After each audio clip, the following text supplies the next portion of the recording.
こんにちは、タックです。今日のスピーキング練習を始めます。Origins of Jazz. Jazz developed in the latter part of the 19th century from black wax songs, field horrors, hymns, and spirituals whose harmonic, rhythmic, and melodic elements were predominantly African. Because of its spontaneous, emotional, and improvisational character, and because it is basically of black origin and association, jazz has to some extent not been accorded the degree of recognition it deserves. European audiences have often been more receptive to jazz, and thus many American jazz musicians have become expatriates. At the outset, jazz was slow to win acceptance by the general public not only because of its cultural origin, but also because it tended to suggest loose morals and low social status. However, jazz gained a wide audience when white orchestras adapted or imitated, and became legitimate entertainment in the late 1930s when Benny Goodman led racially mixed groups in concerts at Carnegie Hall. Short tunes became common vehicles for performance, and while the results were exquisite, rhythmic and harmonic developments were impeded until the mid-1940s. Jazz is generally thought to have begun in New Orleans, spreading to Chicago, Kansas City, New York City, and the West Coast. The blues, vocal, and instrumental was and is a vital component of jazz, which excludes roughly in order of appearance ragtime, New Orleans or Dixieland jazz, swing, bop or bebop, progressive or cool jazz, neo-bop or hard bop, South Stream, mainstream modern, Latin jazz, jazz rock, and avant-garde or free jazz.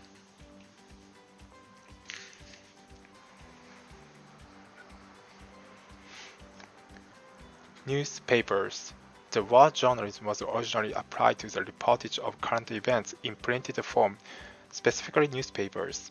But with the advent of radio and television in the 20th century, the use of the term has broadened to include all printed and electronic communication dealing with current affairs. The earliest known journalistic product was a new seed, sacred in ancient Rome, called the Acta Diana. Published daily from 59 BC, it was hung in prominent places and recorded important social and political events. In China, during the Tang Dynasty, a court circular called the Pao, or report, was issued to government officials. This gazette appeared in various forms and under various names more or less continually to the end of the Qing Dynasty. In 1911, the first regularly published newspapers appeared in German cities and in Antwerp around 1609.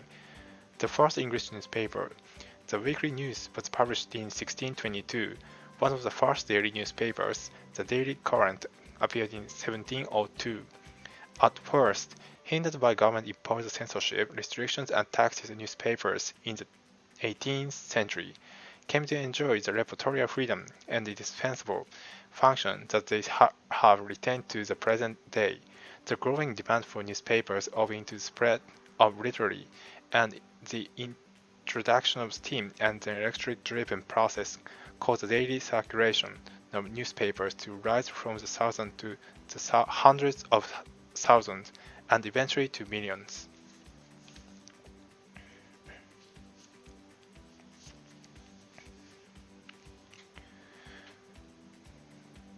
Changing a constitution. Processes of amending or changing a constitution are normally provided for in the document itself. The United States Constitution has only been amended 26 times since it went into effect in 1789, and 10 of those amendments consist of the Bill of Rights that was added in 1791. Because the amendment process is time-consuming and cumbersome, the fundamental law of the land is not easily subject to the whims of spiritual interest groups, factions, or even the majority of the population at any given time. The shorter and more basic constitution is less likely it is to be changed. The most successful constitutions confine themselves primarily to the procedures of government.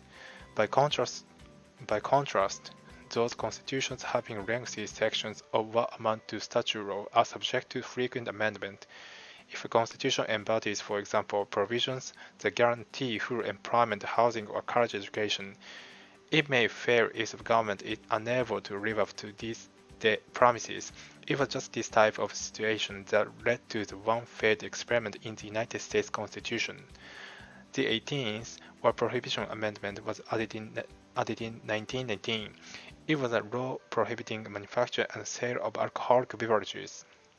The statute represented the desire of a substantial fraction of the American population at the time, but it proved unenforceable and failed miserably because too many people disliked it and refused to obey it.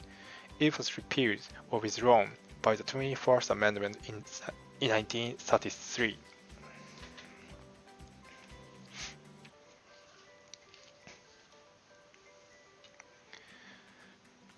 Correction. A major interest of criminologists is correction. What should be done with a criminal once he has been caught, tried, and convicted? Well into the 19th century, penalties consisted primarily of public humiliation, beatings or torture, banishment or exile, death, fines, or confiscation of property. Imprisonment as a penalty became common after the 16th century, but only for lesser offenses. Not until the late 19th century did imprisonment become the most common penalty for most crimes. This resulted in great fruit from the work of criminologists who persuaded society against the uselessness of other punishments. Gradually, the purpose of imprisonment began to shift from confinement to attempt to turn prisoners away from the life of crime. When they were released, prisons for young offenders, the first of which was established at Elmira, New York, in 1876, were called reformatories. They gave greater emphasis to education for their inmates. Probably the most significant correctional development of the 19th century were probation and parole. Under probation, the sentence of a selected convicted criminal is suspended if the criminal promises to behave well, accept some supervision of his life, and meet certain specific requirements. Parole involves conditional release from confinement after part of a sentence has already been served. It is granted only if the prisoner seems to have changed into an honest and trustworthy person.